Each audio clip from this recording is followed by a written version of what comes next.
تو کہیں نہ اکثر مطلب وہ کئی لوگ اس طرح پڑھتے ہیں، لیکن ان کا جو طرز عمل ہے وہ تھوڑا نا مختلف اور کہیں نہیں، وہ کوئی صورت ملانی ہو تو اس میں بھی بہت زیادہ لمبے لمبے، جیسے وہ ہے نا کہ کوئی لفظ ہوتا ہے جن پہ 3 الف کے برابر یا اس طرح مطلب لمبا کرنا ہے ہم تو جس مطلب بال وہ تو ہم لمبا کرتے ہیں، لیکن وہ کئی جی الفاظ اکثر یعنی وہ بعض اوقات تو چلو تھوڑا سا لے اس میں تھوڑی سی اسپیڈ ہوتی ہے ان کی بعض اوقات، تو زیادہ تر وہ یہ ہے کہ وہ بہت یعنی بہت الفاظ کو ایک تو وہ مطلب جس طرح مگر جس طرح ہے نا الفاظ کی اس طرح نکالنے کی کوشش کرتے ہیں اور نکالتے بھی اس طرح، وہ بہت اچھی بات ہے وہ پراپر، لیکن یہ ہے کہ وہ الفاظ کو نا مطلب یہ نہیں کہہ سکتی ایک لفظ کو، وہ سارے الفاظ کو ہی بہت لمبا کرتے ہیں، یعنی حد سے بہت زیادہ لمبا، ایک ہوتا ہے نا حد سے لمبا پھر تھوڑا جی بہت جی سیرت کی خوبصورتی ہوتی ہے تھوڑی چلو جن میں وہ تھوڑا لمبا کرتے ہیں، لیکن وہ بہت لمبا کرتے ہیں کہ یعنی بندہ وہ کافی وہ پڑ جاتا ہے کہ یار یہ تو پھر مسئلہ ہے نماز میں، اس طرح نہیں کرنا چاہیے۔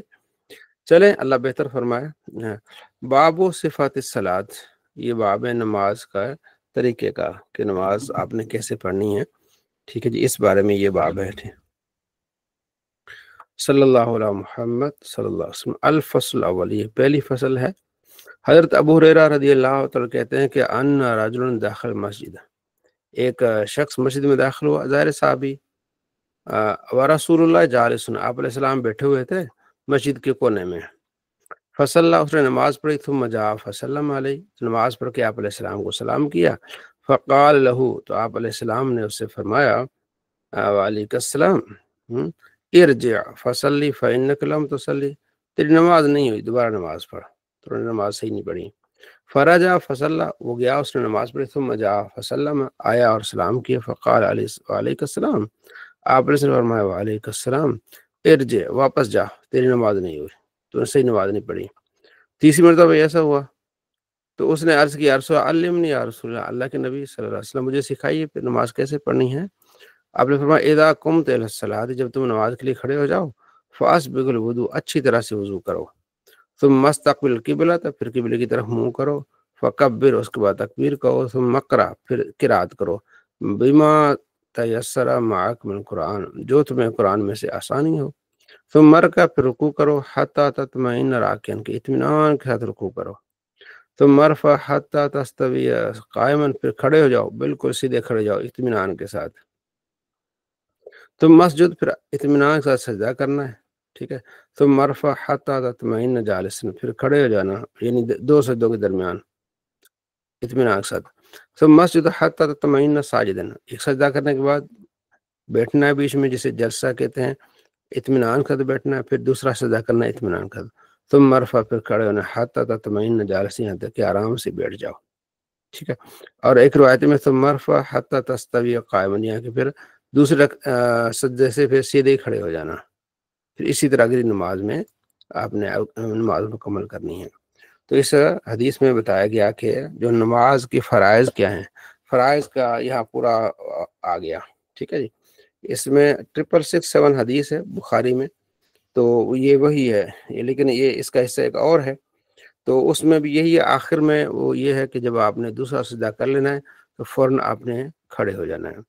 تو اس میں آپ علیہ السلام نے نماز کے فرائض بتا دیے، خود آپ علیہ السلام نے جو نماز سکھائی ہے نا وہ یہ ہے، آپ صلی اللہ تعالیٰ علیہ وآلہ وسلم نے جو نماز سکھائی ہے وہ یہ ہے کہ آپ نے اچھی طرح سے وضو کرنا ہے، قبلے کی طرف منہ کرنا ہے، پھر تکبیر کہنی ہے، اور اس کے بعد جو ہے جتنا میسر ہو آپ نے تلاوت پاک کرنی ہے، اس کے بعد اچھی طرح سے رکوع کرنا ہے، اطمینان کے ساتھ پھر کھڑے ہو جانا ہے، پھر آپ نے سجدہ کرنا ہے اطمینان کے ساتھ، پھر سجدے سے اٹھنا ہے اطمینان کا تھوڑا بیٹھنا ہے، پھر آپ نے سجدہ کرنا ہے دوسرا اطمینان اس میں کرنا ہے، ٹھیک ہے، پھر آپ نے اس کے ساتھ کھڑے ہو جانا ہے۔ تو یہ آپ علیہ السلام نے خود نماز کا طریقہ سکھایا ہے۔ تو اس میں دو روایتیں، ایک روایت ہے کہ دوسرے سجدے کے بعد آپ بیٹھ گئے اطمینان کے ساتھ، آپ نے فرمایا کہ بیٹھ جانا اطمینان کے ساتھ، اور پھر دوسری روایت میں ہے کہ دوسرا سجدہ کر کے آپ نے کھڑے ہو جانا ہے، ٹھیک ہے۔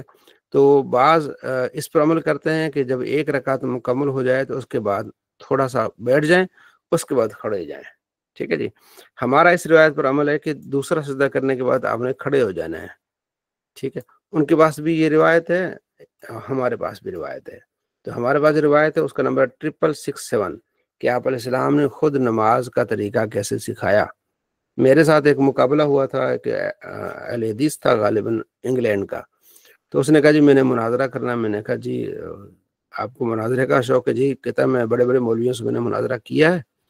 تو میں نے کہا چلے کس بات پر مناظرہ کرنا ہے؟ تو ان کا مناظرہ ہوتا ہے اکثر رفع الیدین پر، تو رفع الیدین پر مناظرہ کرنا ہے. میں نے کہا ٹھیک ہے آپ کریں مناظرہ، لیکن بات یہ ہے کہ آپ نے یہ بتانا ہے، کیونکہ آپ علیہ السلام نے آپ نے بتایا کہ روزہ کیسے رکھنا ہے، حج کا طریقہ آپ علیہ السلام نے پورا بتایا، زکوٰۃ کے مسائل آپ نے پورے بتائے، تو نماز کا طریقہ بھی تو آپ علیہ السلام نے بتایا ہوگا نا. تو آپ نے وہ دکھانی نماز جس میں آپ علیہ السلام نے رفع الیدین کرنے کا حکم دیا ہو.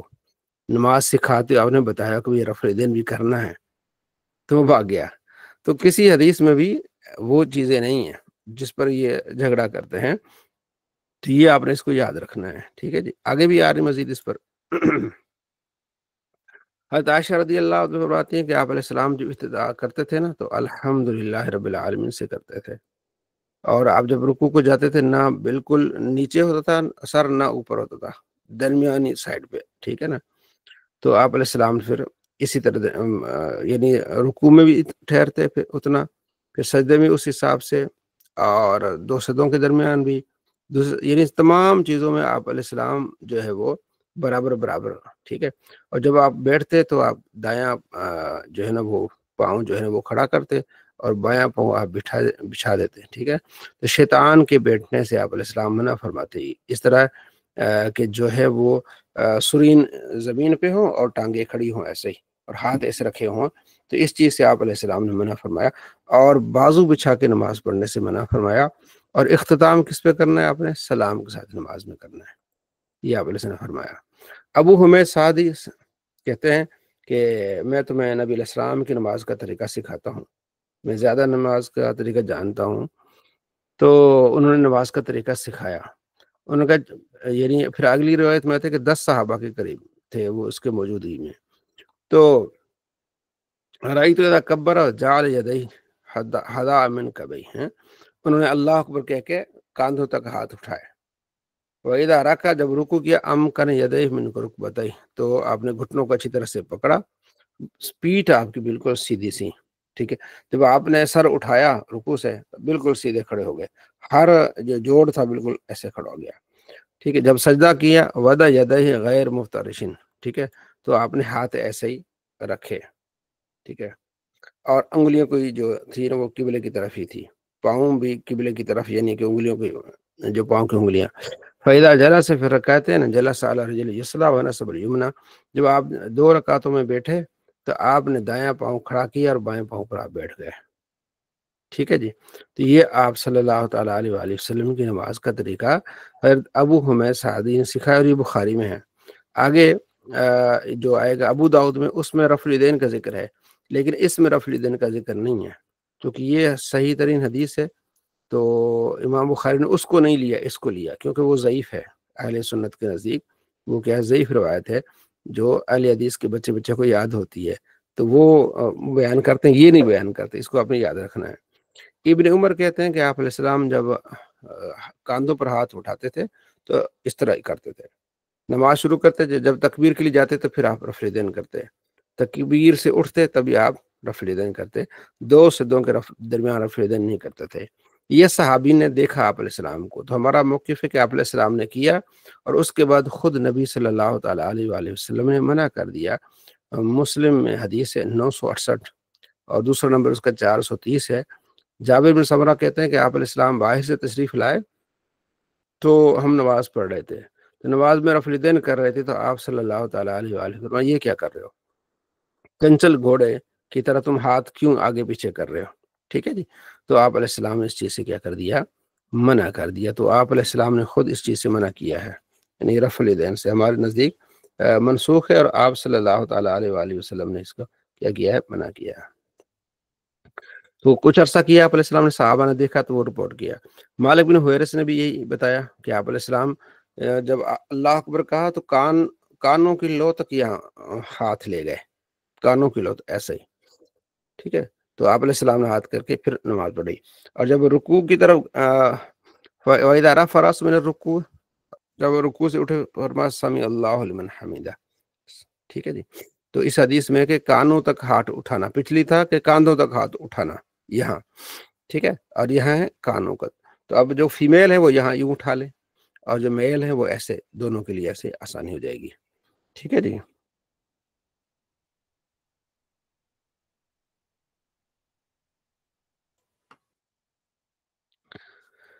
اچھا، یہ روایت ہے حضرت مالک بن حویرث سے کہ میں نے آپ علیہ السلام کو دیکھا کہ آپ جو ایک رکعت پڑھنے کے بعد آپ صلی اللہ تعالیٰ علیہ وآلہ وسلم تھوڑی دیر کے لیے بیٹھے پھر کھڑے ہو گئے.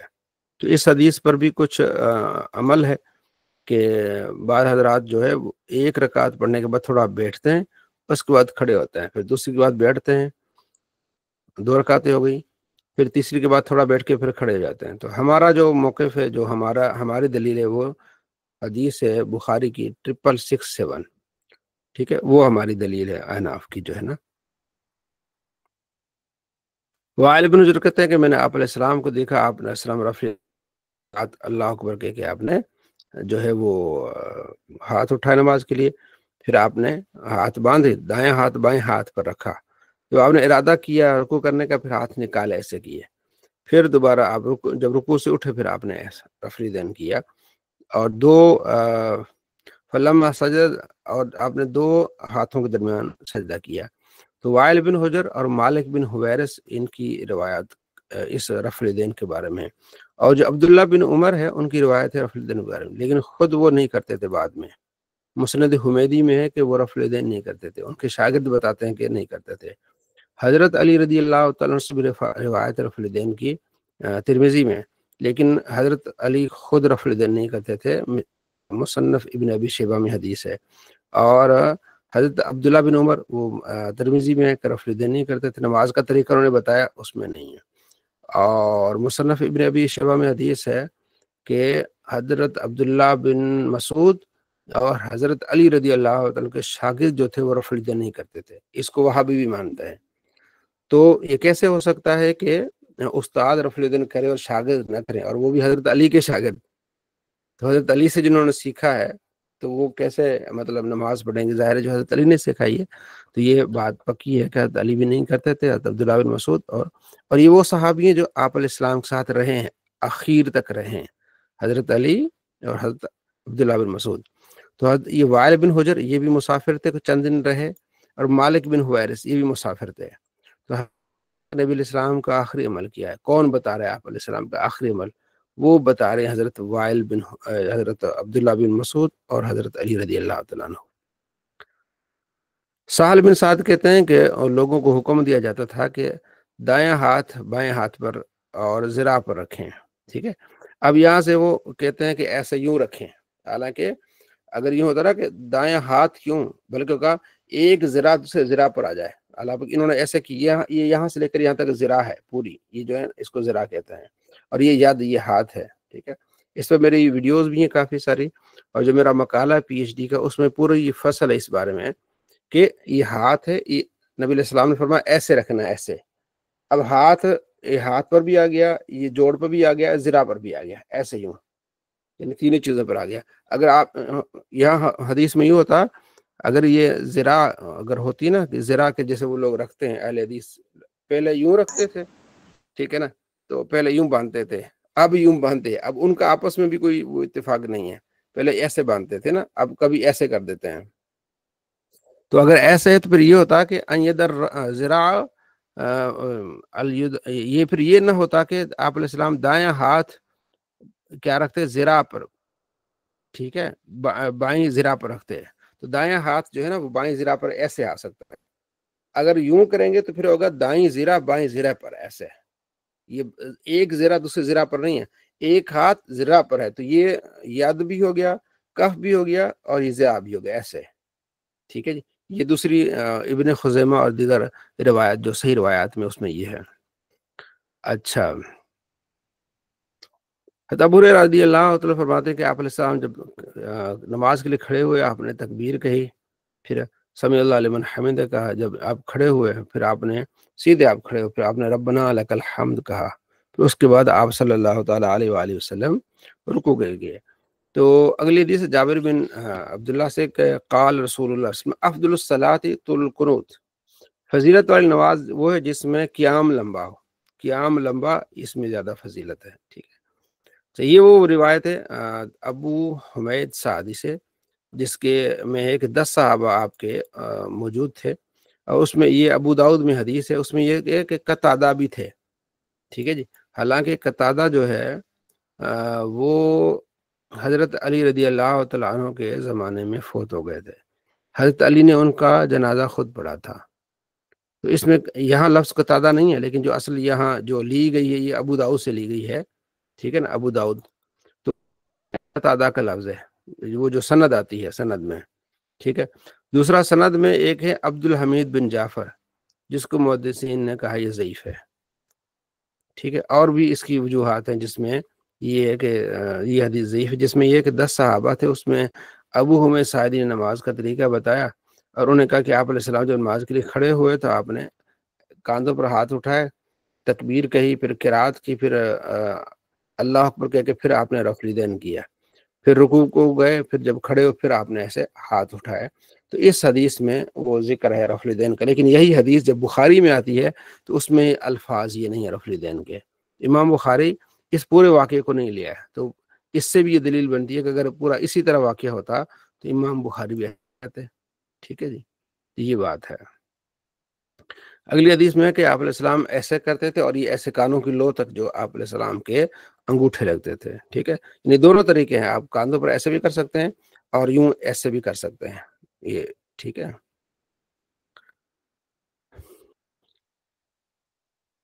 رفع بن رافع کہتے ہیں کہ آپ علیہ السلام مسجد میں تشریف فرماتے، یہ وہی حدیث جو ہم نے پیچھے بخاری میں پڑھی کہ ایک شخص نے کونے میں آ کے نماز پڑھی، تو اس کو آپ علیہ السلام نے پھر نماز کا طریقہ سکھائے کہ اس طرح آپ نے نماز پڑھنی ہے۔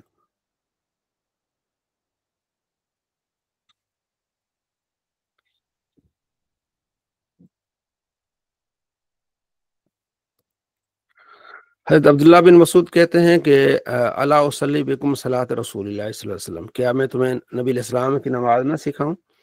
فصلی انہیں آپ نے نماز پہ ولم یرفع یدیہ الا مرۃ واحدۃ، تو انہوں نے رفع الیدین نہیں کیا مگر ایک ہی مرتبہ، مع تکبیرۃ الافتتاح، یعنی اسٹارٹنگ میں آپ نے اللہ اکبر کہا، اس کے بعد نہیں کہا۔ اس کو امام ترمذی نے روایت کیا، ابو داؤد نے، اور ٹھیک ہے۔ ابھی یہاں لکھا ہے کہ ابو داؤد کہتے ہیں کہ اس معنی میں حدیث صحیح نہیں ہے، لیکن اوپر البانی کہتے ہیں کہ حدیث صحیح ہے، ٹھیک ہے، اور امام ترمذی کہتے ہیں حدیث حسن ہے۔ تو ابو داؤد کہتے ہیں کہ اس معنی میں حدیث صحیح نہیں ہے۔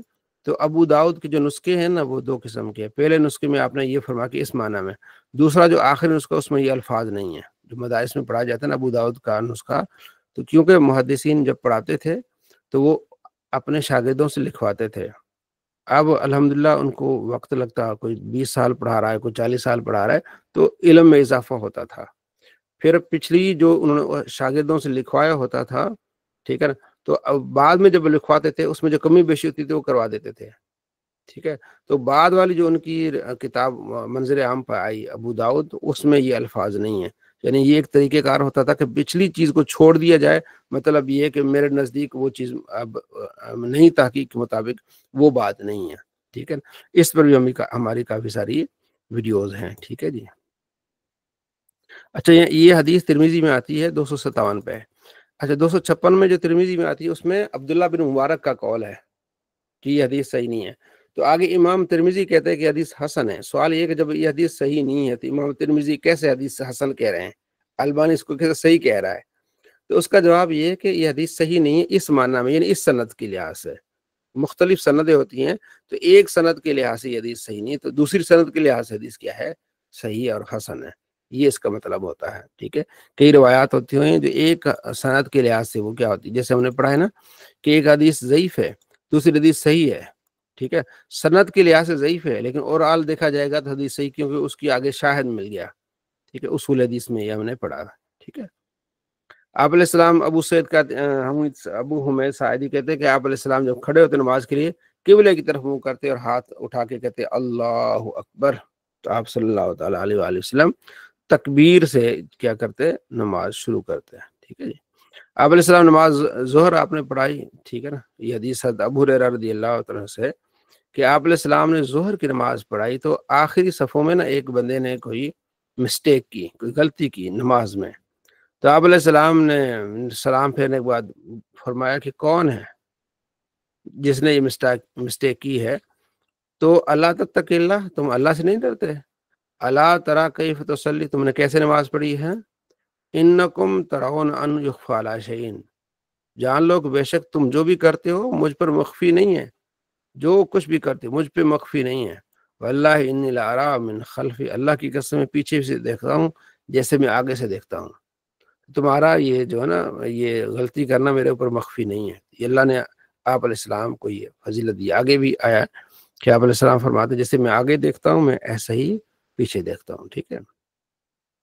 تو یہ تھا نماز کیسے پڑھنی ہے، یعنی آپ علیہ السلام نے خود نماز کا طریقہ جو سکھایا ہے وہ یہ ہے کہ اللہ کو کہہ کے قرات کرنی ہے، اس کے بعد آپ نے رکوع کرنا ہے، پھر آپ نے کھڑے ہونا ہے سیدھے، پھر آپ نے سجدے کی طرف جانا ہے، اطمینان کا سجدہ کرنا ہے، اس کے بعد بیٹھنا ہے تھوڑا، پھر اس کے بعد دوسرا سجدہ کرنا ہے، کھڑے ہو جانا ہے۔ یہ نماز کے فرائض ہیں۔ باقی جو بیچ میں مستحبات ہیں، تسبیح کتنی پڑھنی ہے، ٹھیک ہے، ثنا پڑھنی ہے، تعوذ پڑھنا ہے، یہ مستحبات ہے۔ جو فرائض ہیں وہ آپ صلی اللہ تعالیٰ علیہ وآلہ وسلم نے سکھا دیا، یہ پورے ہو گئے تو بس نماز ہو جائے گی، ٹھیک ہے جی۔ تو وہ جو کہتے ہیں کہ رفع تو مطلب انہوں نے اس کو فرض بنا دیا ہے، حالانکہ نبی علیہ السلام نے تو نہیں حکم دیا ہے نہ اس کی فضیلت بیان کی ہے۔ تو جو اپنی طرف سے کر رہا ہے تو وہ پھر زیادتی کر رہا ہے، وہ یہ ہوتا ہے اسلام میں اضافہ کرنا۔ تکبیر کے بعد پڑھنا کیا ہے اس کے بارے میں پہلی فصل ہے، ٹھیک ہے۔ آپ علیہ السلام دو خاموشیاں اختیار کرتے تھے، ٹھیک ہے نا، اللہ اکبر پہ کر کے خاموش ہوتے تھے، ٹھیک ہے۔ اس میں پھر کیا ہوتا تھا، آپ علیہ السلام پڑھتے تھے، الفاظ مختلف ہیں۔ اقول اللہم باعد بینی و بین خطایا کما باعد بین المشرق والمغرب، کہ اللہ میرے اور میرے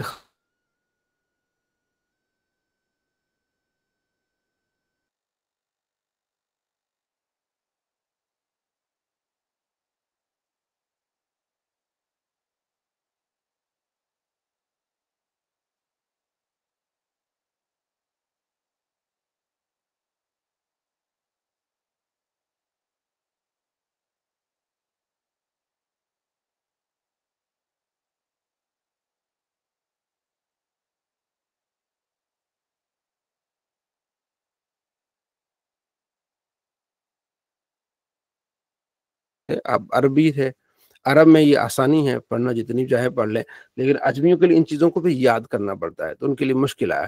تو مسلمانوں کے جو محدثین تھے انہوں نے کیا کیا، ایک ہی چیز بتا دی، وہ یہ ہے کہ کان رسول اللہ صلی اللہ علیہ وسلم اذا افتتح الصلاۃ، جب آپ علیہ السلام نماز شروع کرتے، سبحانک اللہم وبحمدک وتبارک اسمک وتعالی جدک ولا الہ غیرک، یہ پڑھتے تھے۔ نہیں، یہ بھی پڑھتے تھے، دوسری پڑھتے تھے۔ تو عوام کو نماز سکھانے کے لیے اور بچوں کو نماز سکھانے کے لیے، بچیوں کو نماز سکھانے کے لیے آسان طریقہ کیا بتا دیا کہ بھئی یہ یاد کر لو۔ بہت ساری، اب سب تو نہیں یاد کی جا سکتی نا، تو آسانی کے لیے کہا کہ یہ یاد کر،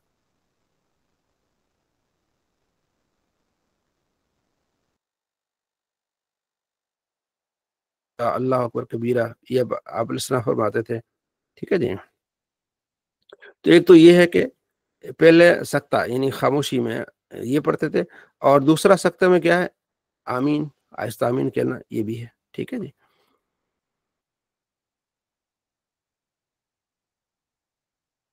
اچھا، ایک یہ بھی مطلب میں آپ کو بتا رہا ہوں کہ مختلف، آپ جیسے ان صلاتی و نسکی و محیا و مماتی للہ رب العالمین، یہ بھی آپ علیہ السلام پڑھتے تھے۔ ثنا کی جگہ، یعنی ثنا یعنی اللہ کی حمد ہے، جو بھی آپ کریں مسئلہ نہیں ہے، اللہ اکبر کبیرہ پڑھ لیں، ثنا پڑھنا مستحب ہے۔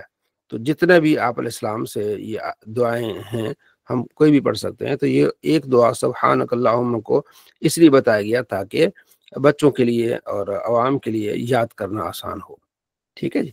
باب القرات، ثنا کے بعد کیا ہے، قرات کرنی ہے آپ نے، اس بارے میں کیا ہے جی۔ تو آپ علیہ السلام فرماتے ہیں لا صلاۃ لمن لم یقرأ بفاتحۃ الکتاب، جس نے فاتحہ نہیں پڑھی، ٹھیک ہے، اس کی نماز نہیں ہے۔ تو اب اس میں یہ ہے کہ کیا ہر بندہ مقتدی بھی پڑھے گا؟ تو اس میں ہے کہ آپ علیہ السلام فرماتے من آگے آئے گا جب امام قرات کرے تم خاموش رہو، تو مطلب یہ کہ مقتدی امام کی قرات مقتدی کی قرات ہے، ٹھیک ہے، یہ اکیلے بندے کے لیے ہے یا امام کے لیے، ٹھیک ہے جی۔ آگے یہی ہے کہ من صلی صلاۃ لم یقرأ فیہا بأم القرآن فہی خداج، ٹھیک ہے، جس نے نماز پڑھی اور اس میں سورہ فاتحہ نہیں پڑھی، اس کی نماز غیر مکمل ہے۔ تو حضرت ابو ہریرہ اس کے راوی، ان سے کہا گیا کہ ہم امام کے پیچھے ہوتے تو ہم پڑھیں، اور اقرأ بہا فی نفسک، اپنے دل میں پڑھو، دل میں اس کو پڑھائی نہیں کرتے، غور کرتے کہتے ہیں، یعنی وہ پڑھ رہا ہے تم اس پر غور کرتے جاؤ، ٹھیک ہے جی۔ اس پر پوری ہماری کافی ساری ویڈیوز ہیں، اور جو میرا پی ایچ ڈی کا ہے نا تھیسس، اس میں یہ ٹاپک بھی اس میں ہے کہ امام کے پیچھے قرات کرنا، ٹھیک ہے نا، تو پر اچھے طریقے سے اس کو واضح کیا گیا ہے۔ آپ علیہ السلام فرماتے ہیں اذا اما الامام فامنوا، جب امام آمین کہے تم بھی آمین کہو، جس کی آمین فرشتوں کی آمین کے موافق ہوگی اس سے بخش دیا جائے گا۔ تو اس میں ہمارے محدثین کی جو رائے یہ ہے کہ فرشتوں کی آمین تو ہم نہیں سنتے ہیں، تو موافقت کیسے ہوگی کہ ہم بھی آہستہ آمین کہیں؟ جب آہستہ آمین کہیں گے تو فرشتوں کی آمین کے موافق ہوگی، فرمایا اس کی بخشش کر دی جائے گی، ٹھیک ہے جی۔ حضرت ابو موسیٰ اشعری کہتے ہیں جب تم نماز پڑھو، آپ نے فرماتے ہیں صفوں کو سیدھا کرو، پھر تم میں سے کوئی ایک امام بنے، جب وہ تکبیر کہے تم تکبیر کہو، جب وہ غیر المغضوب علیہم ولا الضالین کہے تو پھر تم آمین کہو، ٹھیک ہے، پہلے وہ آمین کہے گا پھر تم نے آمین کہے۔ اب یہ حدیث ہے، یہ بھی مسلم میں ہے کہ جب وہ قرات کرے تم خاموش رہو۔ کون قرات کرے؟ امام قرات کرے، یہ مسلم میں حدیث ہے، 905 نمبر حدیث ہے۔ جب امام قرات کرے، یہاں واضح ہو گیا نا کہ جو حدیث ہے کہ جو فاتحہ نہیں پڑھے گا اس کی نماز نہیں ہوگی، تو یہاں حضور فرماتے جب امام قرات کرے تم خاموش رہو، تو پتہ چلا کہ وہ کس کے لیے؟ منفرد کے لیے۔ اور 822 نمبر روایت ہے ابو داؤد میں، تو اس کا مین راوی کہتا ہے کہ ہاں یہ جو حدیث لا صلاۃ لمن لم یقرأ بفاتحۃ الکتاب، کہ جو فاتحہ نہیں پڑھے گا اس کی نماز نہیں ہوگی، وہ کہتے ہیں کہ منفرد کے لیے، اکیلے کے لیے، باقی جو نمازی مقتدی ہے وہ خاموش رہے گا، امام کی قرات سنے گا۔ اور قرآن میں بھی ہے وَإِذَا قُرِئَ الْقُرْآنُ فَاسْتَمِعُوا لَهُ وَأَنصِتُوا لَعَلَّكُمْ تُرْحَمُونَ، جب قرآن پڑھا جائے تم خاموش رہو تاکہ تم پر رحم کیا جائے۔ تو اس پر میرا مناظرہ بھی ہے، یوٹیوب پہ آپ دیکھیں گے نا، اہل حدیث سے میرا مناظرہ ہوا تھا اسی پر یعنی تو وہ تو پہلی بات میں نے کہا بھی دیکھیں، پہلے تو ہم نے قرآن سے ثابت کرنا ہے، جب قرآن کہہ رہا ہے کہ جب قرآن پڑھا جائے تم خاموش رہو، تو پھر خاموش رہنا چاہیے انسان کو۔ تو کافی نا وہ قرآن سے جواب نہیں دے سکے، پھر حدیث کی طرف آئے، تو میں نے کہا پہلے حدیث میں بخاری مسلم سے ہم بات کریں گے نا، بعد میں جو دوسری کتابیں ہیں ترمذی نسائی ابن ماجہ، اس میں صحیح و ضعیف کا مسئلہ پڑ جائے گا، کچھ روایتیں صحیح ہے کچھ ضعیف ہیں، ابو داؤد کی روایتیں صحیح ہے ضعیف ہیں، تو جو بخاری مسلم میں صحیح روایت ہے وہاں سے بات شروع کی جائے، تو یہاں سے بھی آگے بھاگ گیا، مسند احمد سے پیش کرنے لگا۔ مجھے کہیں جانا تھا، لاہور جانا تھا، تو میں نے کہا جی میں لاہور جا رہا ہوں، تو میرا آخری میسج یہ ہے کہ آپ کی جو امام ہیں ابن تیمیہ، اہل حدیث ان کو مانتے ہیں، امام مانتے ہیں، ابن تیمیہ نے یہ لکھا ہے اپنے فتاویٰ میں کہ جو امام کے پیچھے قرات کرتا ہے وہ گدھا ہے۔ جب ان کو آگ لگ گئی کہ یہ تو انہوں نے کہا جی انہوں نے مفتی علی نواز نے گستاخی کی میں، تو میں جب واپس آیا میں نے کہا میں نے کوئی گستاخی نہیں کی، ان کی کتاب مجموع الفتاویٰ جلد 23 میں لکھا ہوا ہے کہ وہ گدھے ہیں جو امام کے پیچھے قرات کر رہے ہیں، وہ امام کی قرات نہیں سننا چاہتے، انہوں نے لکھا ہے۔ تو پھر وہ واٹس ایپ گروپ بند کر کے آف کر کے بھاگ گئے، ٹھیک ہے نا، اور پھر سوشل میڈیا پہ پروپیگنڈا یہ کیا جی مفتی علی نواز نے گستاخی کی۔ میں نے کہا گستاخی کی بات ہے تو پھر تو آپ کی امام نے کی ہے، ان سے پوچھو جا کے، ٹھیک ہے جی۔ تو ابھی میں نے ایک تھمبنیل بنایا ہوا ہے کہ جو امام کے پیچھے قرات کرتے وہ گدھے ہیں، ٹھیک ہے، شیخ ابن تیمیہ، تو انہوں نے یہ کہا ہے کہ، اور البانی نے بھی کہا کہ یہ غلط کرتے ہیں جو امام کے پیچھے قرات کرتے ہیں، ٹھیک ہے جی۔ امام جو قرآن پڑھ رہا ہے تو آپ خاموش رہو، ٹھیک ہے جی۔ اور حدیث پاک آپ علیہ السلام آگے آئے گا، آپ علیہ السلام نے منع کیا اس چیز سے کہ امام، مجھے مسلم میں حدیث 888 نمبر حدیث ہے، آپ علیہ السلام ظہر کی نماز پڑھ رہے تھے، عصر کی نماز پڑھ رہے تھے، تو پیچھے کسی نے قرات کی، تو آپ علیہ السلام نے فرمایا کہ میری قرات مجھ سے کون چھین رہا تھا، ٹھیک ہے جی۔ تو آپ علیہ السلام نے ناراضگی کا اظہار فرمایا، اس کے بعد صحابہ نے قرات کرنا چھوڑ دی۔ اب یہ اس سوال کا ایک جواب ہے، وہ یہ سوال کرتے ہیں کہ چلے بھی ظہر ہو گئی، مغرب ہو گئی، نہیں سوری مغرب عشاء فجر، اس میں تو امام اسی آواز سے قرات کر رہا ہے تو ہم پیچھے سے خاموش رہیں گے، لیکن ظہر اثر میں تو امام قرات نہیں کر رہا نا، پیچھے پڑھنے میں کیا حرج ہے؟ تو بھائی وہ حدیث ہے مسلم میں کہ آپ علیہ السلام کے پیچھے صحابی نے پڑھا، تلاوت کی، تو آپ علیہ السلام نے منع کر دی۔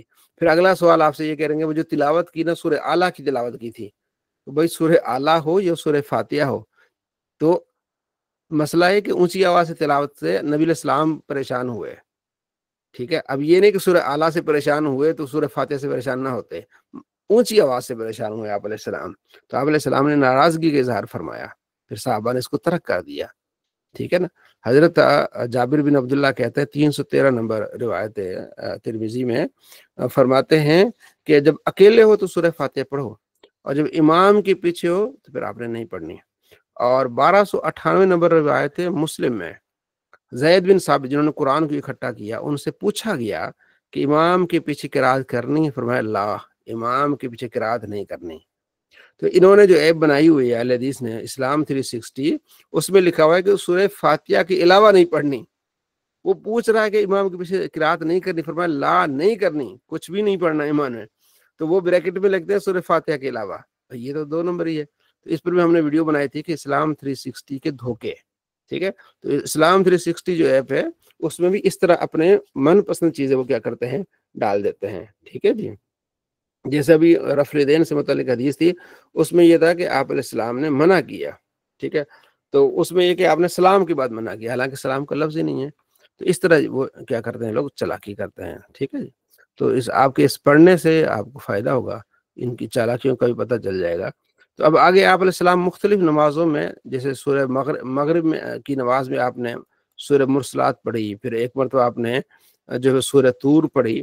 تو آپ علیہ السلام مختلف نمازوں میں مختلف تلاوت کیا کرتے تھے. حضرت معاذ رضی اللہ تعالیٰ عنہ ایک مرتبہ وہ امامت کرتے تھے، تو عشاء کی نماز میں سورہ فاتحہ انہوں نے پڑھنی شروع کر دی، لمبی. اور پیچھے ایک صحابی آئے جو پانی لگا کے آئے، محنت کش تھے، انہوں نے دیکھا اتنی لمبی نماز ہے تو وہ نماز الگ پڑھ کے نکل گئے. کسی نے کہا یہ تو منافق ہو گئے، امام کو چھوڑ کے الگ نماز پڑھ کے چلا گیا. اس نے کہا میں منافق نہیں ہوں، میں شکایت لگاؤں گا آپ علیہ السلام کے پاس. تو اس نے جا کے عرض کیا رسول اللہ یہ نماز اتنی لمبی پڑھاتا ہے. تو آپ علیہ السلام نے معاذ کو بلایا، فرمایا کیا لوگوں کو تم متنفر کرتے ہو؟ یا معاذ افتان، کیا تم لوگوں کو پریشانی میں ڈالتے ہو، فتنہ میں؟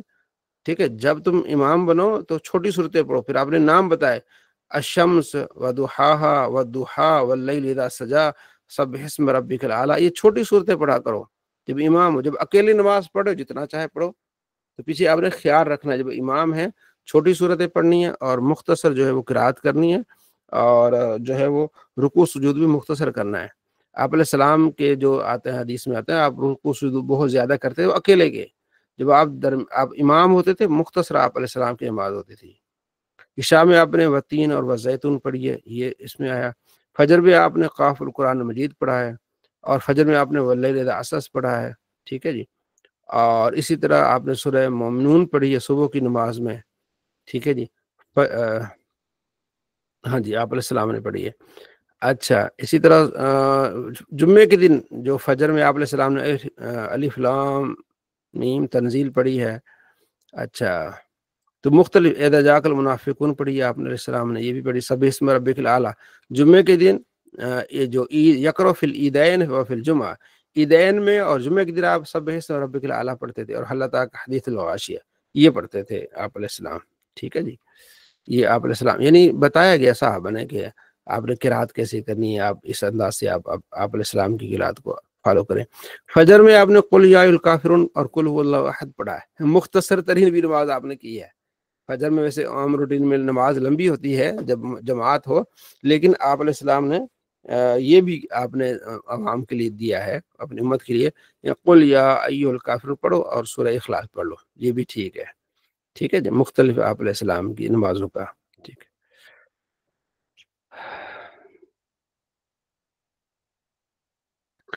حضرت وائل بن کہتے ہیں کہ میں نے آپ علیہ السلام سے سنا، اپنے غیر المغضوب علیہم ولا الضالین کا آمین مد یا صوت، آپ نے اونچی آواز آمین ایسے کہا، لیکن ہمارا موقف ہے کہ آمین تھوڑا سا کھینچا ہے اس کو، ٹھیک ہے نا.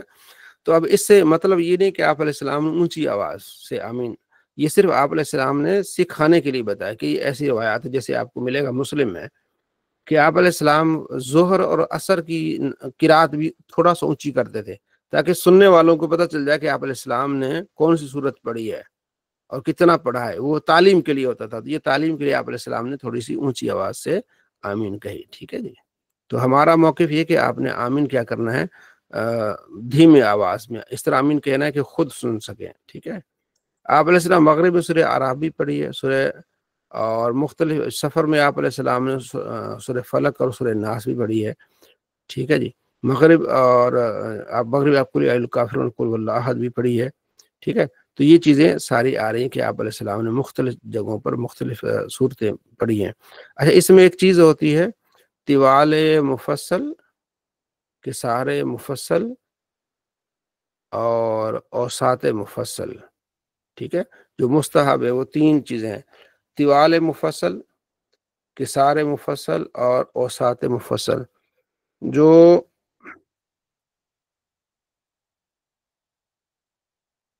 مغرب کی نماز ہے اس میں ہوتا ہے قصار یعنی اچھا، سورہ حجرات سے لے کر سورہ بروج تک اسے کہتے ہیں طوال مفصل. ان صورتوں کو کہتے ہیں طوال.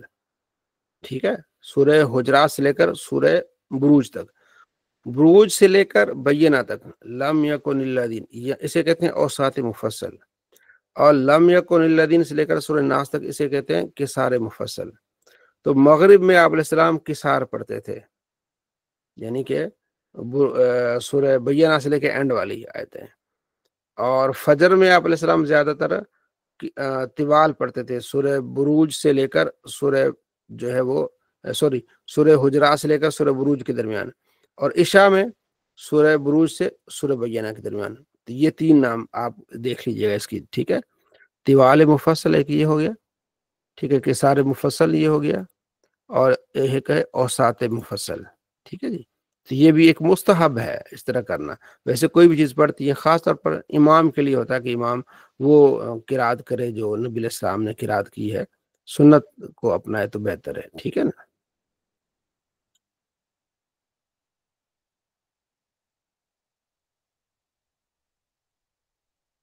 جو حدیث میں نے آپ کو سنائی تو وہ یہ ہے، ابو ہریرہ کہتے ہیں کہ آپ علیہ السلام نے قرات کی تو کسی نے آپ علیہ السلام کے ساتھ پیچھے قرات کی، تو وہ حل کرا ما احد منکم انفن، کسی نے میرے ساتھ ابھی قرات کی ہے، پڑھا ہے؟ فقال رجل، ایک آدمی نے کہا ہاں جی میں نے آپ کے پیچھے قرات کیا. فرما انی اقول، اچھا میں تبھی تو کہہ رہا ہوں مالی انازل قرآن، میرے ساتھ قرآن میں کون جھگڑ رہا ہے، میں قرآن تلاوت کرنے میں میرے لیے پریشانی ہو رہی تھی. تو جب آپ نے فرمایا کہ میرے ساتھ جھگڑ رہا تھا کون تلاوت میں، فنتہ الناس عن القراءۃ مع رسول السلام، تو صحابہ الناس لوگ رک گئے، لوگوں نے صحابہ آپ علیہ السلام کے ساتھ قرات کرنے سے رک گئے، جو ان نمازوں میں جو جہری نمازیں ہوتی ہیں، جو آپ علیہ السلام جن کو یہ نہیں کرتے تھے اونچی آواز سے قرات. تو باقی مسلم میں آ گیا کہ آپ نے عصر اور ظہر میں بھی آپ نے منع کر دیا. تو اس لیے امام ابن ماجہ میں حدیث ہے 805، امام کی قرات مقتدی کی قرات ہے. ٹھیک ہے جی. اس پر میرے کافی سارے بیانات ہیں، کافی ساری چیزیں جو ہے نا آپ کو یوٹیوب پہ مل جائیں گی، میرے تھیسس میں مل جائیں گی. یہ ایک بہت بڑا مارکۃ العارہ مسئلہ ہے، اس پر ہم نے کافی سارا اہل سنت کو دیا ہوا ہے مواد. تو آپ اس کو کر سکتے ہیں اور یاد رکھ سکتے ہیں، کتابوں پڑھ سکتے ہیں، ویڈیوز دیکھ سکتے ہیں. ٹھیک ہے جی. تو اچھا یہ دیکھیں، انما جعل امام اس لیے بنایا جاتا ہے لیتم بھی، کہ اس کی اقتدا کی جائے. فَإِذَا كَبَّرَ، جب وہ تکبیر کہے، فَكَبِّرْ، تم تکبیر کرو. وَإِذَا قَرَأَ، جب وہ قرات کرے، فَأَنصِتُوا، خاموش رہو. یہ آپ علیہ السلام کا فرمان ہے. ٹھیک ہے. جب وہ قرات کرے تم کیا رہو؟ خاموش رہو. تو یہ چیزیں آپ نے یاد رکھنی ہے، بعض اوقات کام آ جاتی ہیں چیزیں. ٹھیک ہے جی. اچھا یہ ایک حدیث ہے، اس میں یہ کہ ایک صحابی آتے ہیں، عرض کرتے ہیں یا رسول اللہ مجھے قرآن نہیں آتا، میں قرآن نہیں پڑھ سکتا، کچھ بھی نہیں آتا، تو مجھے ایسی کوئی چیز سکھا دیں جو مجھے میرے لیے کافی ہو جائے. تو آپ علیہ فرماتے تم کہو سبحان اللہ، الحمدللہ، لا الہ الا اللہ، اللہ اکبر، لا حول ولا قوت الا باللہ. یہ کہو نماز میں. چل تمہیں نہیں آتا، ٹھیک ہے جی. بس جو نہیں کچھ آتا، جس کو ایسا کوئی سادہ آدمی ہے تو پڑھے، بس نماز نہ چھوڑے. ٹھیک ہے. پھر سیکھتا رہے، سورہ فاتحہ سیکھ لے، سورہ ناس سیکھے، سورہ فلق سیکھ لے. تو اس طرح کی چیزیں بعد میں اس سے چاہیے کہ وہ سیکھے. ٹھیک ہے جی.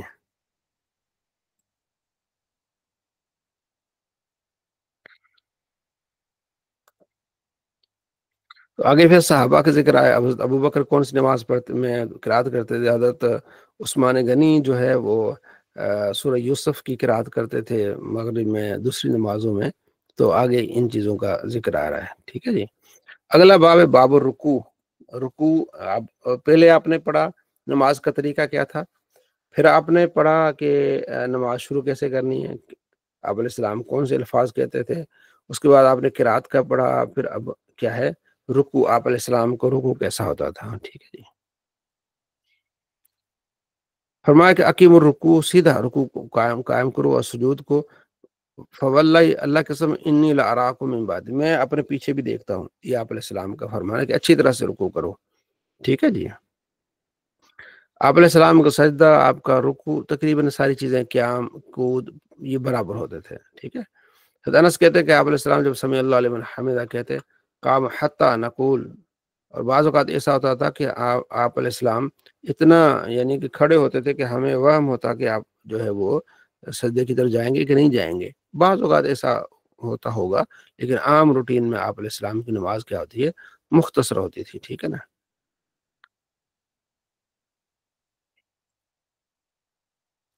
اس روایت میں کہ آپ علیہ السلام فرماتے ہیں کہ مجھے رکوع میں اور سجدے میں قرآن پاک پڑھنے سے منع کیا گیا ہے، میں اللہ کی تعظیم بیان کروں گا رکوع میں، ٹھیک ہے۔ تو آگے آئے گا کہ جو آیا نا حدیث میں قرآن میں، تو اس سے آپ صلی اللہ تعالیٰ علیہ وآلہ وسلم نے یہ فرمایا کہ سبحان ربی الاعلیٰ، سبحان ربی العظیم رکوع میں پڑھنا ہے، اور سبحان ربی الاعلیٰ کہاں پڑھنا ہے، یہ آپ نے پڑھنا سجدے میں، یہ ہے، ٹھیک ہے۔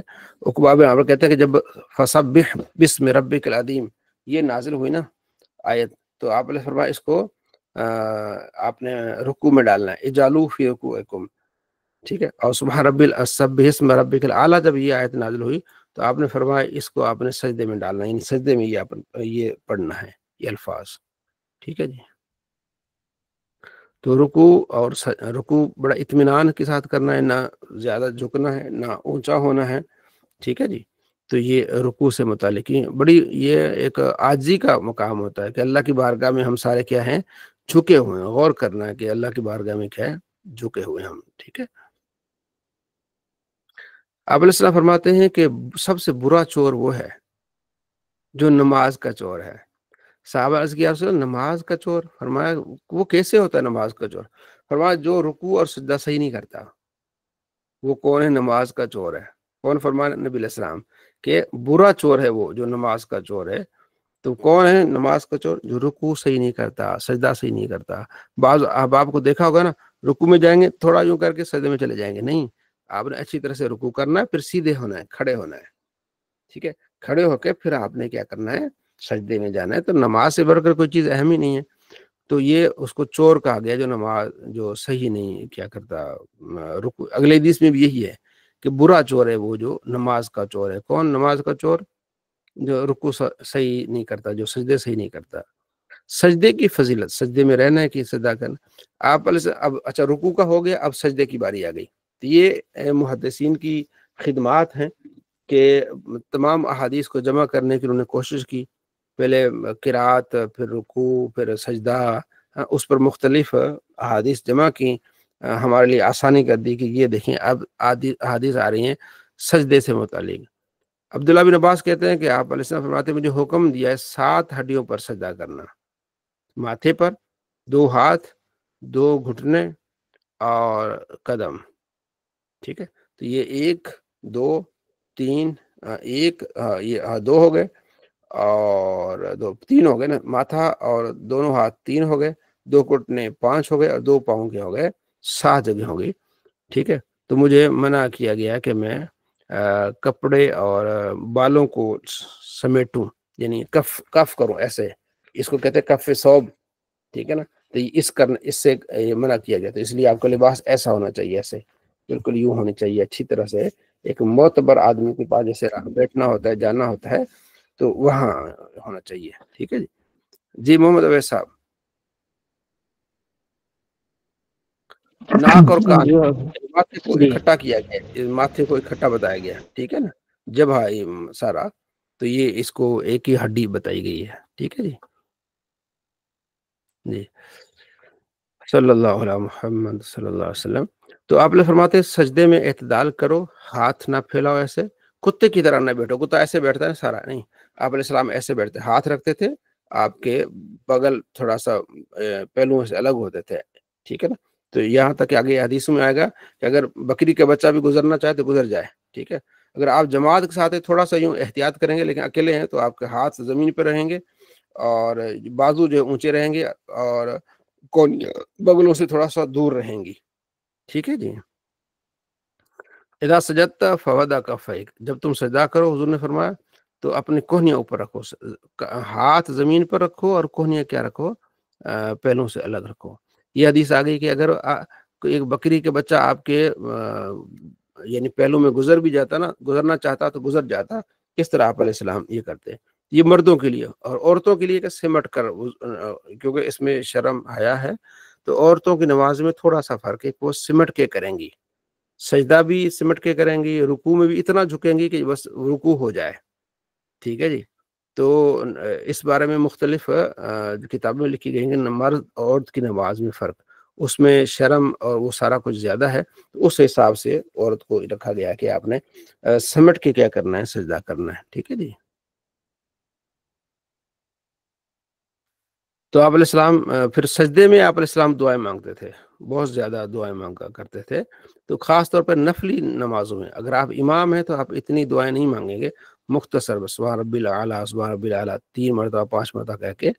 تو اکیلے ہیں تو اللہ کے نبی فرمایا کہ بندہ سب سے زیادہ اپنے رب کے قریب اس وقت ہوتا ہے جب وہ سجدے میں ہوتا ہے. تو سجدے میں دعائیں کرو، نفلی نماز پڑھو، پھر اس کے بعد دعائیں کرو. آپ علیہ السلام کی دعائیں آگے آ رہی ہیں تو آپ نے اس میں دعائیں کرنی ہیں، جو بھی معصورہ دعائیں ہیں، ٹھیک ہے، تو وہ آپ نے سجدے میں کرنی ہے.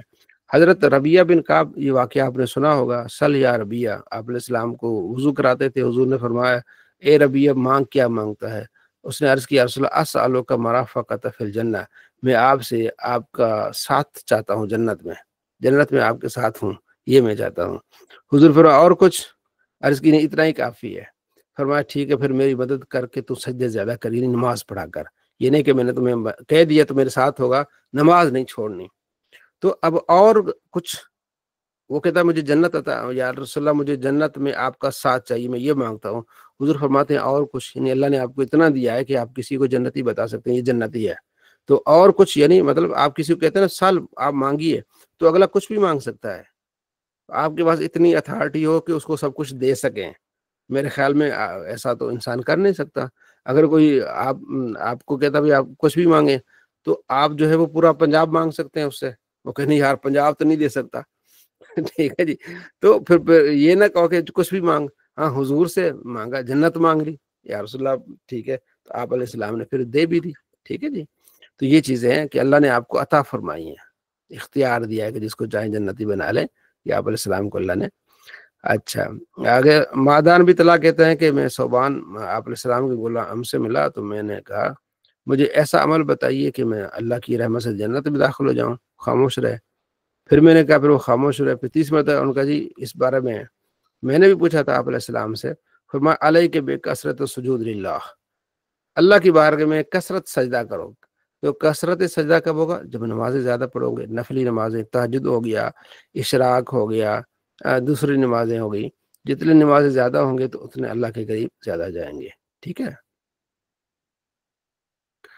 تو اگلے حدیث میں کہ تم جو ہے جانوروں کی طرح، اونٹ کی طرح نہ سجدے کرو. سجدہ تمہارا اونٹ ہوتا ہے نا، پوری ایسے ہی ٹانگیں پھیلا کے بیٹھ جاتا ہے.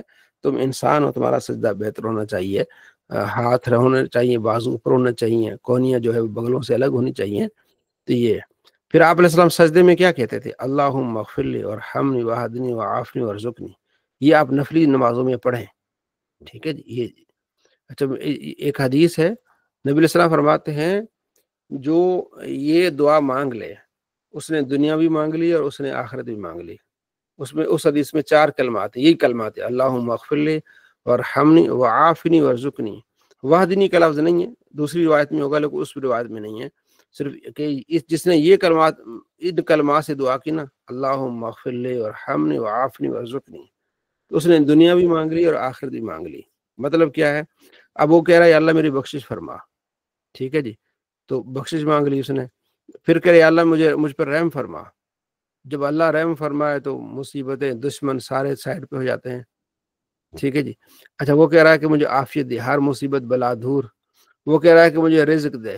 لو جی، رزق بھی اس کو مل گیا، بخشش بھی اس پر ہو گئی، رحمت بھی ہو گئی. جب رحمت ہو گئی تو ماشاءاللہ صاحب اولاد بھی ہوگا، بیوی بچے خوشحال، یہ وہ سارا. تو یہ آپ علیہ السلام فرمایا جس نے یہ مانگ لیا اس نے دنیا آخرت مانگ لی. تو آپ نے اس کو یاد رکھنا ہے، اسکرین شاٹ لے لیں. اب یہ بھی پڑھ لیں، اسی میں الفاظ وحدنی بھی کی، دوسری بات میں وحدنی کے بھی الفاظ بھی ہیں. تو آپ یہ پڑھیں، اللہ مجھے میری بخشش فرما، جو مجھے ہدایت دے. ٹھیک ہے جی. سبحان ربی الاعلیٰ کے علاوہ اور دعائیں پڑھ سکتے ہیں. سبحان، یہ دعائیں بھی، یہ بھی اسی میں ہے. ٹھیک ہے جی. جی عیسیٰ غزالی صاحب. جی السلام علیکم. جی وعلیکم السلام ورحمۃ اللہ وبرکاتہ. یہ جو دعا ہے یہ کیا یہ سجدوں کے درمیان میں پڑھنی ہے؟ سجدے میں پڑھنے ہیں، یہ تو پڑھنی سجدوں کے درمیان میں، تو باقی دعائیں سجدے میں بھی پڑھ سکتے ہیں آپ. وہ درمیان میں بھی پڑھ سکتی ہیں، دو سجدوں کے درمیان میں بھی؟ یہ تو آپ نے لکھا نا حدیث میں یقول بین السجدتین، آپ علیہ السلام 2 سجدوں کے درمیان پڑھتے تھے. سجدہ کر لیا نا، اس کے بعد آپ یہ پڑھتے تھے. ٹھیک ہے. باقی آگے جی دعائیں آئیں گی جو آپ علیہ السلام خود سجدے میں پڑھتے تھے. ٹھیک ہے. جو جی آپ، جزاک ہاں ٹھیک ہے، تو آپ پڑھ سکتے ہیں، سجدے میں پڑھ سکتے ہیں. ٹھیک ہے نا. اگلی حدیث میں آپ علیہ السلام نے منع فرمایا کہ یعنی کسی کے کوے کی طرح ٹھونگے مارے، یعنی جلدی جلدی نماز پڑھنے سے منع فرمایا، اور یعنی جانوروں کی طرح بیٹھنے سے منع فرمایا. انسان کو ایک ادب سکھایا کہ آپ نے نماز میں کیسے بیٹھنا ہے، آپ کا کیا ہونا چاہیے. ٹھیک ہے جی. حضرت علی سے آپ نے فرمایا اے علی مجھے آپ سے محبت ہے. انہوں نے کہا یا رسول اللہ مجھے بھی آپ سے محبت ہے. فرمایا جب نماز میں سجدے کے لیے جاؤ نا تو اس طرح اکڑو نہ بیٹھو کہ ٹانگیں اوپر ہو، سروئی نیچے ہو، ہاتھ پیچھے ہو، ایسے نہ ہو. ٹھیک ہے. تو یعنی اہتمام کے ساتھ آپ نے کیا کرنا ہے، سجدہ کرنا ہے. ٹھیک ہے. اگلی حدیث ہے کہ اللہ تعالیٰ اس کی طرف رحمت کی نظر سے نہیں دیکھتا جس کی رکوع کی حالت میں پیٹھ سیدھی نہیں ہوتی، جس کا سجدہ صحیح نہیں ہوتا، تو اللہ اس کو اپنی نظر کرم سے وہ نہیں دیکھتا، اللہ تبارک و تعالیٰ. ٹھیک ہے. تو اگلا باب تشہد کا یہ ہو گیا، تشہد پڑھنے سے متعلق. حضرت عبداللہ بن عمر کہتے ہیں کہ آپ علیہ السلام جب تشہد میں ہوتے تھے تو دائیں ہاتھ دائیں ران پر، بائیں ہاتھ بائیں ران پر رکھتے تھے، اور 53 کا آپ ایسے بناتے تھے، تو یوں کرتے تھے، یوں اشارہ کرتے تھے. وہ اشارہ بالسباب، ایسے اشارہ ایسے کرتے تھے، یعنی اشہد ان لا الہ الا اللہ وحدہ لا شریک لہ اشہد ان محمد عبدہ ورسولہ. ٹھیک ہے. اشہد ان لا الہ الا اللہ، ہمارا یہ کہ اشہد اللہ کوئی معبود نہیں الا اللہ مگر اللہ ہے. یہاں آپ علیہ السلام ایسے اشارہ فرماتے، اور یہاں وہ الفاظ تو نہیں لیکن یہ یوں اشارے کا لفظ ہے. تو کہاں ہوتا تھا اشارہ؟ اشہد اللہ پر، لا الہ. ٹھیک ہے. تو آپ علیہ السلام سبابینی شہادت والی انگلی سے اشارہ کرتے تھے. باقی ساری روایات اسی پر ہیں کہ آپ علیہ السلام شہادت والی انگلی سے کیا کرتے تھے، اشارہ کرتے تھے. ہاتھ آپ دائیں اپنے اس پہ ران پہ، بائیں ہاتھ بائیں ران پہ رکھتے تھے. عبداللہ بن مسعود کہتے ہیں آپ علیہ السلام ہمیں اتحیات سکھایا کرتے تھے. پہلے ہم پڑھتے تھے السلام علی جبرائیل، السلام علی میکائیل، تو آپ علیہ السلام فرمایا ایسا نہ کہو. ٹھیک ہے. اتحیات کے الفاظ میں بھی مختلف روایات ہیں. ٹھیک ہے نا. التحیات اللہ والصلوات والطیبات السلام علیکم ایھا النبی ورحمۃ اللہ وبرکاتہ، السلام علینا وعلی عباد اللہ الصالحین. یہ جو ہم پڑھتے ہیں یہ یہاں، باقیوں میں تھوڑا سا فرق بھی ہے، وہ پڑھ لیں یہ پڑھ لیں تو اتحیات ہو جائے گی. جب کہتے ہیں وعلی عباد اللہ الصالحین، سلام ہو اللہ کے نیک بندوں پر، تو آپ علیہ السلام فرماتے ہیں جب یہ بندہ کہتے ہیں ہر نیک بندے کو یہ سلام پہنچ جاتا ہے. اذا قال ذلك اصاب كل عبد صالح في السماء والارض، زمین و آسمان میں جتنے نیک بندے ہیں اس کو سلام پہنچ جاتا ہے. اشہد ان لا الہ الا اللہ اشہد ان محمد عبدہ ورسولہ. اس کے بعد جو چاہو دعا مانگو. ٹھیک ہے. یعنی اتحیات پڑھنے کے بعد درود پاک پڑھو. آگے حدیث میں آگے آپ علیہ السلام کے پاس ہی ایک بندے نے نماز پڑھی، جلدی سلام پہ فرمایا تو انہوں نے اللہ کی حمد کی، پھر مجھ پر درود پڑھنا چاہیے تھا. پھر یہ چیزیں تمہارے لیے کیا ہو جاتی ہیں، تمہارے پھر جو تم دعا کرتے وہ تمہاری دعا قبول ہوتی ہے. ٹھیک ہے جی محترم. جی عبد الرحمن السلام بھائی. علیکم قبلہ مت. جی وعلیکم جی السلام السلام علیکم ورحمۃ قبلہ مت. اللہ. جی وعلیکم السلام. قبلہ سے یہ اتحیات جو ہم پڑھیں گے اس کے اندر اشہد لا الہ الا اللہ وحدہ لا شریک لہ واشہد ان محمد عبدہ رسولہ، یہ پڑھ سکتے ہیں وحدہ لا شریک لہ. یہاں جو لکھی ہوئی ہے اس کو ہم پڑھیں گے اشہد لا الہ الا اللہ واشہد ان محمد عبدہ ورسولہ. ٹھیک ہے نا. یہ جو نبی علیہ السلام نے تعلیم دی ہے نا وہ اسی کو آپ کریں گے. ٹھیک ہے جی بہت شکریہ. جی جی. دیکھیے اگلی روایت میں ایسے ہی اشہد لا الہ الا اللہ واشہد ان محمد